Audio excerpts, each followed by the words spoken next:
Welcome back everyone. Welcome to civil services study practice set number 667 है UPPCS के लिए।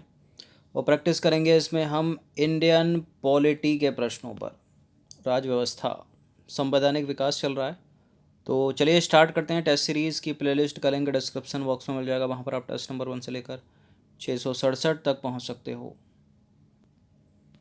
चलिए, तो क्वेश्चन नंबर 1 का आंसर दीजिए। तो ईस्ट इंडिया कंपनी के शासनकाल में पारित किस अधिनियम के तहत कंपनी के कर्मचारियों को निजी व्यापार करने और रिश्वत लेने पर प्रतिबंध लगा दिया गया?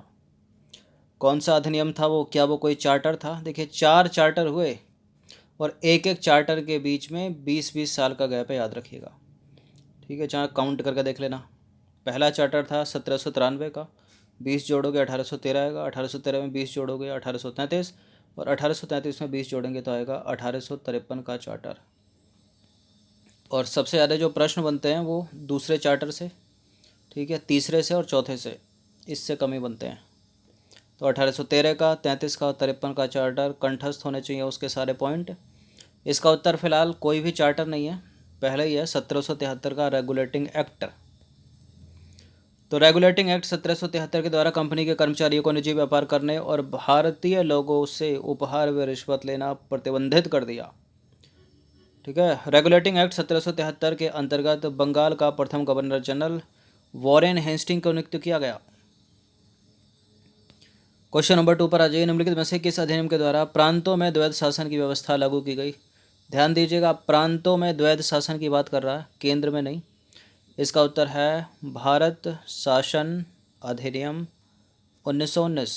इसको मॉन्टेग्यू चेम्सफोर्ड सुधार भी कहते हैं। तो भारत शासन अधिनियम 1919 के द्वारा प्रांतों में द्वैध शासन की व्यवस्था लागू की गई।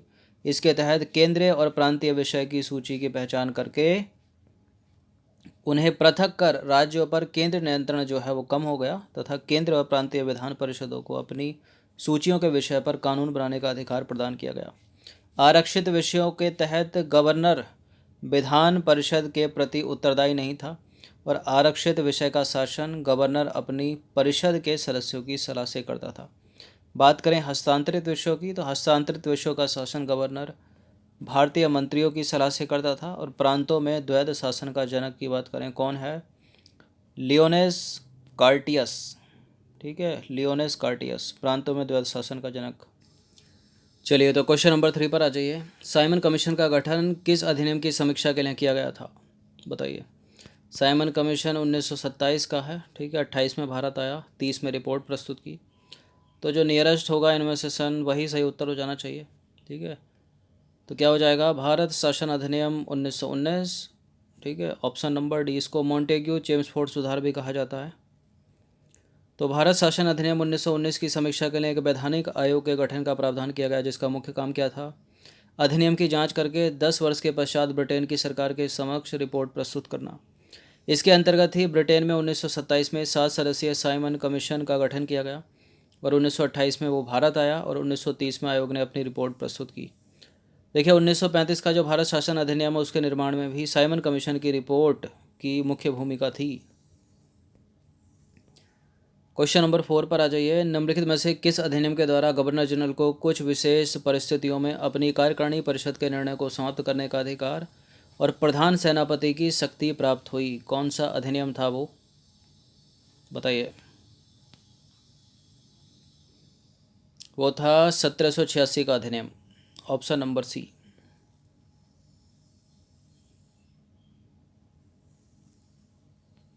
ये प्रिंटिंग मिस्टेक है। 1793 का चार्टर, 1773 में तो कोई चार्टर नहीं होता। ठीक है, 53 में 1793 पहला चार्टर। ठीक है, नहीं है लेकिन ये। तो देखिए, 1786 के अधिनियम के अंतर्गत गवर्नर जनरल को कुछ विशेष परिस्थितियों में अपनी कार्यकारिणी परिषद के निर्णय को समाप्त करने का अधिकार प्राप्त हुआ, और इसके अंतर्गत गवर्नर जनरल को प्रधान सेनापति की शक्तियां भी प्रदान की गईं, और सर्वप्रथम यह अधिकार लॉर्ड कॉर्नवालिस को प्राप्त हुआ।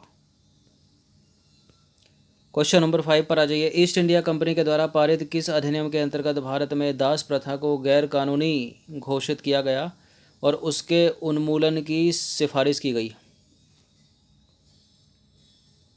बताइए।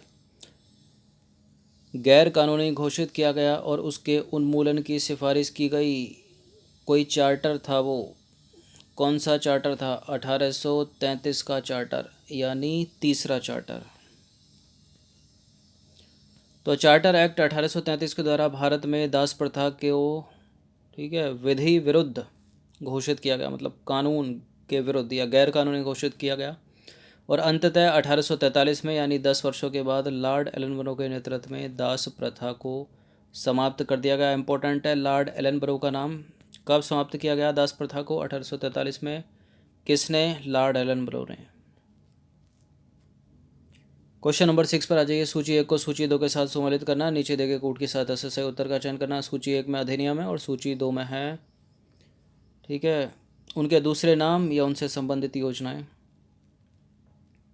चलिए, तो मार्लेमेंटो सुधार, मोंटेग्यू चेम्सफोर्ड सुधार, माउंटबेटन योजना और सर्वोच्च न्यायालय की स्थापना। आसान सही है। सर्वोच्च न्यायालय की स्थापना के लिए हो जाएगा इसमें भारत शासन अधिनियम 1935, और 1909 को कहा जाता है मार्लेमेंटो सुधार या अधिनियम। 1919 को मोंटेग्यू चेम्सफोर्ड और भारतीय स्वतंत्रता अधिनियम, या भारत की स्वतंत्रता का कारण कौन है? माउंटबेटन योजना, लॉर्ड माउंटबेटन योजना। तो डी का 4, डी का 1 किस किस में है? डी का 1 या तो उत्तर ये है या ये है, सी नहीं है, डी नहीं है, ठीक है। और ए का हो जाएगा 4, तो पहले ही हो जाएगा। तो भारत परिषद अधिनियम जो है 1909 और भारत शासन अधिनियम 1919 को क्रमशः मार्लेमेंटो सुधार इसको कहा जाता है, मोंटेग्यू चेम्सफोर्ड सुधार इसको कहा जाता है। भारत शासन अधिनियम 1935 की बात करें तो इसके अंतर्गत सर्वोच्च न्यायालय की स्थापना की गई, और भारतीय स्वतंत्रता अधिनियम 1947 के उपरांत लॉर्ड माउंटबेटन भारत के वायसराय बनकर भारत आए और उन्होंने माउंटबेटन योजना या 3 जून योजना प्रस्तुत की। क्वेश्चन नंबर 7 पर आ जाइए। निम्नलिखित में से किस कानून के द्वारा भारत में ब्रिटिश शासन की नींव रखी गई? भारत में अंग्रेजी शासन की नींव रखी गई, ठीक है, वो था रेगुलेटिंग एक्ट 1773, यानी विनिमय मितीकरण अधिनियम 1773, ठीक है, हिंदी में लिखा हुआ है। तो देखिए, विनिमय मितीकरण अधिनियम या रेगुलेटिंग एक्ट 1773, ठीक है, ईस्ट इंडिया कंपनी के मामलों को नियंत्रित एवं विनियमित करने के लिए ब्रिटिश संसद के द्वारा लाया गया पहला कानून, अर्थात रेगुलेटिंग एक्ट 1773 के द्वारा भारत में ब्रिटिश शासन की नींव रखी गई, ठीक है। क्वेश्चन नंबर 8 पर आ जाइए। 1937 के चुनाव के संदर्भ में सूची 1 को सूची 2 के साथ सम्मिलित कीजिए। ये हैं प्रांत, ये हैं मुख्यमंत्री। मद्रास में कौन बना था 1937 के चुनाव में? मुंबई में कौन? पंजाब में कौन? बंगाल में कौन? इंपॉर्टेंट है ये 4 प्रांत, याद रखिएगा इनका। तो सी राजगोपालाचारी बने थे मद्रास के मुख्यमंत्री, और बीजी खरे बने थे बम्बई के मुख्यमंत्री। तो ए का हो जाएगा 2 और बी का हो जाएगा 3, एक से एलिमिनेट हो जाएगा क्या? ए का 2 बी का 3, ए का 2 बी का 3, ए का 2 बी का 3, ठीक है, बी हो जाएगा इसका आंसर।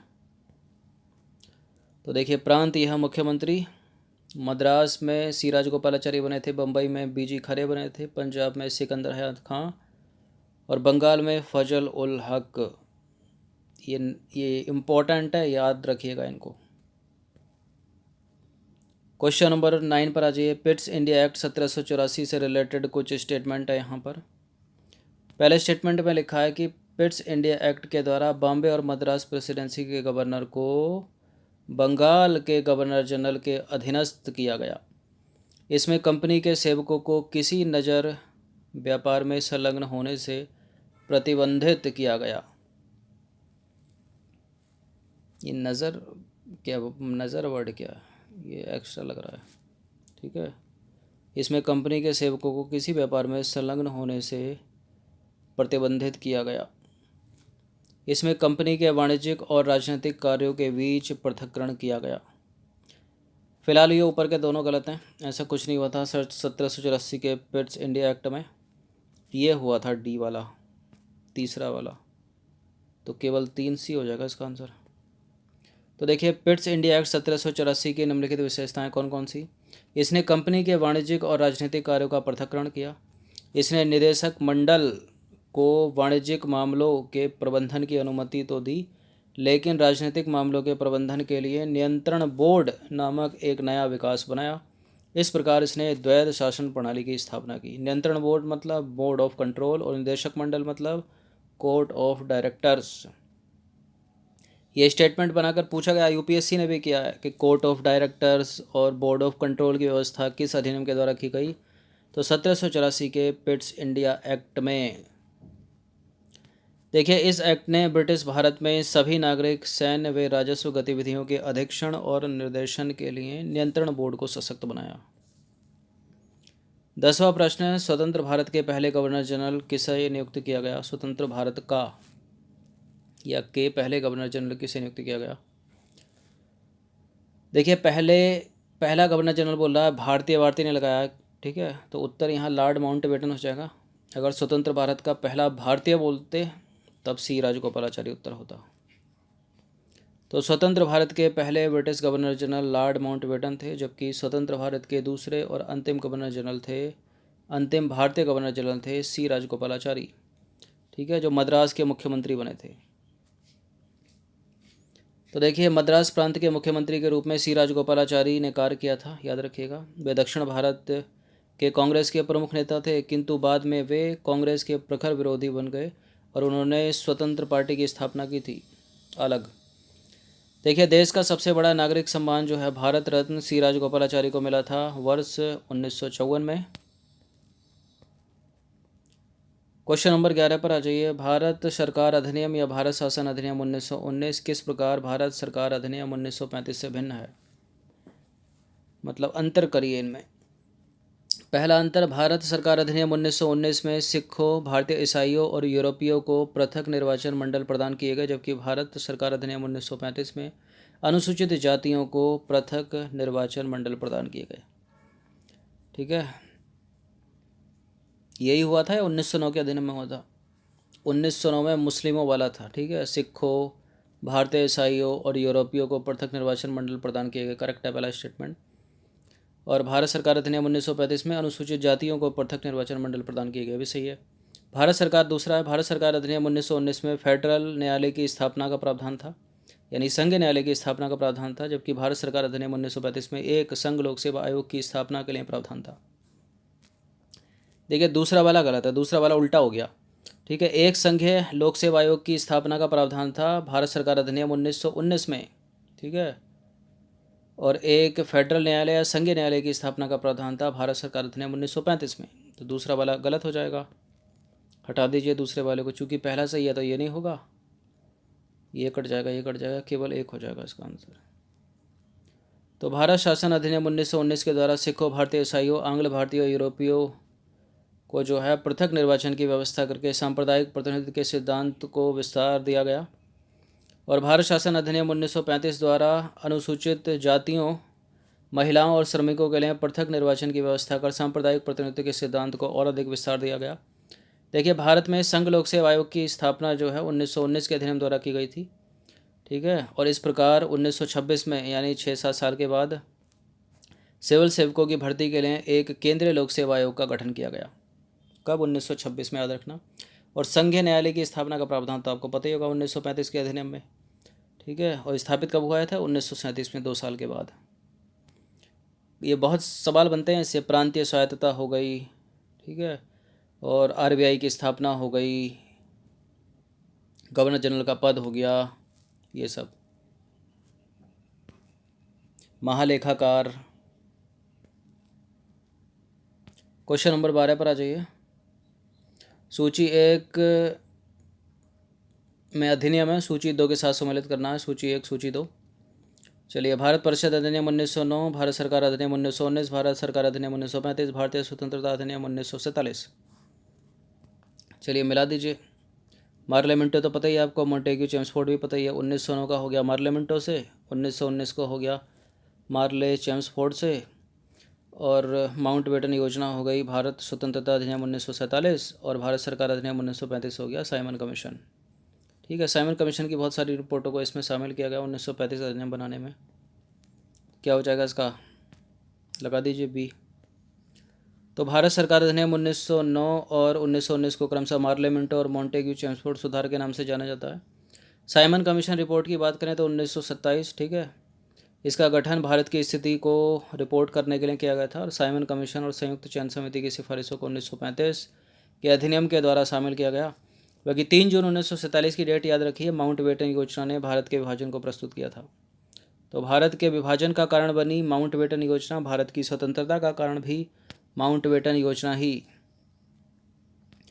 क्वेश्चन नंबर 13 पर आ जाइए। सुप्रीम कोर्ट ने किस वर्ष अपने परिसर में पहली कार्यवाही की थी? कब की थी? इसने की थी 1958 में, 1958 में पहली। तो भारत सरकार अधिनियम 1935 के माध्यम से भारत के संघीय न्यायालय ने 1937 से 1950 तक संसद भवन के प्रिंस के चैम्बर में अपनी बैठक शुरू की।